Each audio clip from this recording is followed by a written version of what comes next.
Welcome students. আজকের পাইথনে যে প্রবলেমটা সলভ করবো সেটা খুব ইম্পর্টেন্ট একটা প্রবলেম, পরীক্ষায় প্রায়শই দেয়। ঠিক আছে, তো কোশ্চেনটা কি না, find factorial of a number. তো ফ্যাক্টোরিয়াল অফ আ নাম্বারটা মানে কিরকম, যেমন দেখ, এই যে ফ্যাক্টোরিয়ালের সিম্বল হচ্ছে এটা এক্সক্লেমেটরি যে সাইনটা, এটাকে ম্যাথে ফ্যাক্টোরিয়ালের সিম্বল বলা হয়। ঠিক আছে, যদি বল এটার মানে কি, এটা মানে হচ্ছে 5 ফ্যাক্টোরিয়াল। ওকে, এটার মানে হলো 5 ফ্যাক্টোরিয়াল। এবং ক্যালকুলেশনটা কিভাবে হয় না, যে নাম্বারটা দেবে সেইখান থেকে শুরু করে এক ঘর কমতে কমতে আমরা মাল্টিপ্লাই করবো। মানে এ দেখ, 5 থেকে শুরু হলো, তারপর এক ঘর কমলো 4, তারপর এক ঘর কমলো 3, এরকম এদের মধ্যে মাল্টিপ্লিকেশনটা হবে। আলটিমেট রেজাল্টটা কত হলো? 120। যদি তোকে বলা হয় 4 ফ্যাক্টোরিয়াল, তাহলে 4 থেকে শুরু হবে এবং তারপরে এক ঘর করে কমবে, 3 হবে, তারপর 2 হবে, তারপর 1, মানে 1 এ গিয়ে তো শেষ হবে। বোঝা গেছে? এবং আমরা সেটাকে প্রত্যেকটা নাম্বারে মাল্টিপ্লিকেশন করব। তো এটা করলে হবে 24। সেরকম ভাবে 3 যদি বলে ফ্যাক্টোরিয়াল বের করো, তার মানে 3 দিয়ে শুরু হবে, into 2 into 1, that is 6।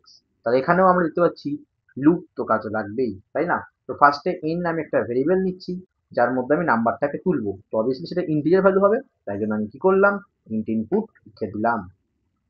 Okay, and ইউজারকে বলছি enter the number, enter the number. এইবারে লুপটা আমার চলবে, দেখ কত থেকে চলবে, মানে বেসিক্যালি দেখতে পাচ্ছি যে নাম্বারটা ইউজার ইনপুট করছে সেটা 1 থেকে তো চলছে। আমি যদি উল্টো দিক থেকে ভাবি, দেখ 1 থেকেই চলছে না, মানে 1 থেকে সেই নাম্বার অবধি যাচ্ছে। দেখ 4 ফ্যাক্টোরিয়াল মানে 1 থেকে সেই নাম্বার অবধি, 3 ফ্যাক্টোরিয়াল 1 থেকে 3 অবধি। বোঝা গেল? তার মানে আমাকে লুপটা চালাতে হবে, রেঞ্জ ফাংশনটা যেটা থাকবে, দেখ আমি এখানে লিখে দিই, রেঞ্জ কোথা থেকে শুরু হবে? 1 থেকে শুরু হবে। কত দূর চলবে? না নাম্বারটা অবধি, অর্থাৎ n, কিন্তু এক ঘর তো কম নেয় রেঞ্জ ফাংশনটা, তাহলে n+1 লেখা দরকার। বোঝা গেল? আচ্ছা, এবার এদের মধ্যে তাহলে মানে রেঞ্জ ফাংশন যে নাম্বারগুলো জেনারেট করবে তার প্রতিটা এলিমেন্টকে অ্যাক্সেস করতে হবে। তাই জন্য আমি লিখছি নাম বলে একটা ভেরিয়েবল লিখলাম, কার মধ্যে? ইন রেঞ্জের মধ্যে। বোঝা গেল? এইবার আমরা এখানে ক্যালকুলেশনটা করব। কি করব? মাল্টিপ্লিকেশন করব। তো মাল্টিপ্লিকেশনের ক্ষেত্রে আমরা লিখতে পারি প্রোডাক্ট বলে। তো প্রড বলে একটা ভেরিয়েবল নিলাম, যার মধ্যে আমরা 1 স্টোর করলাম। ঠিক আছে, কারণ মাল্টিপ্লিকেশনের ক্ষেত্রে ইনিশিয়ালি 1 কিন্তু স্টোর করে রাখতে হয়, নয়তো গার্বেজ ভ্যালু দেবে। ওকে, এইবারে লুপে যখন ঢুকলো, সিম্পল আমরা মাল্টিপ্লিকেশন করব। যেমন আমরা গত লেকচারে দেখেছিলাম, সামে কি করছিলাম, সাম ইকুয়ালস টু নাম প্লাস সাম। তো এখানে কি করব? গুণ করব। না, prod equals to prod plus নাম। ওকে, আর এটা লিখতে পারিস, অথবা কিরকম লিখতে পারিস, অগমেন্টেড অ্যাসাইনমেন্ট অপারেটর ইউজ করতে পারিস। সেটা কিরকম? না, প্রড প্লাস ইকুয়ালস টু দেন নাম।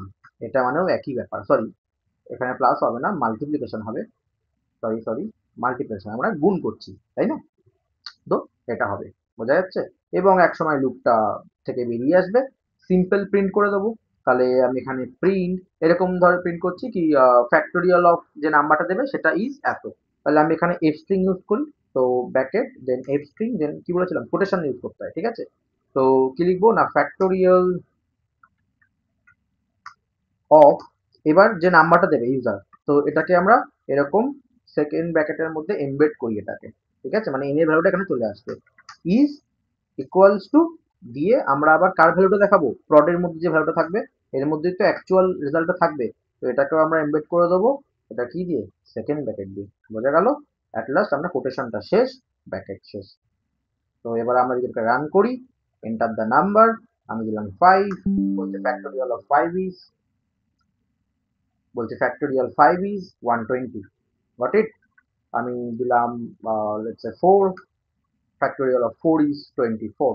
মজার ব্যাপার, দেখ জিরোর ফ্যাক্টোরিয়াল কে কে জানিস? জিরোর ফ্যাক্টোরিয়াল কি হবে বল? জিরোর ফ্যাক্টোরিয়াল কিন্তু 1 হয়, ম্যাথামেটিক্স তোরা পড়েছিস। আমরা যদি জিরো দিই, দেখ ফ্যাক্টোরিয়াল অফ জিরো ইজ 1।